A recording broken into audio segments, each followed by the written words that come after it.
আসসালামু আলাইকুম। সেদিন আমরা গিয়েছিলাম বাণিজ্য মেলায় একদিনের ট্যুরে। সো আমরা এখান থেকে ফার্স্টে টিকিট কালেক্ট করে নিই। টিকিট পার পারসন 50 টাকা করে নিয়েছিল। এই তো আমরা বাণিজ্য মেলার ভিতরে এন্টার করি। সেদিন অনেক ঠান্ডা ছিল। আমরা বাণিজ্য মেলার ভিতরে প্রবেশ করি।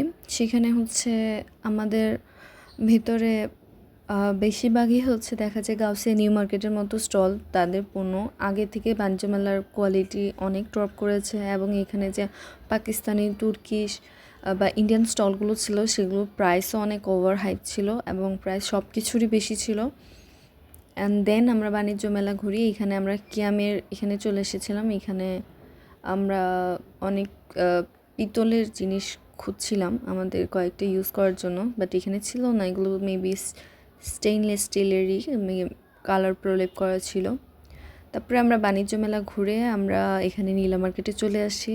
এখানে এসে আমরা গরম গরম মালাই চপটা টেস্ট করি এবং এটার টেস্ট এক কথায় অসাধারণ। আপনারা যারা যাবেন তারা অবশ্যই এটা ট্রাই করবেন। এটা পার পিস মেবি 60 টাকা করে ছিল। তারপরে আমরা সেখান থেকে চলে যাই হচ্ছে ফারুক মার্কেট। সেটা হচ্ছে পূর্বাচলেই 300 ফিটের ওইখানেই।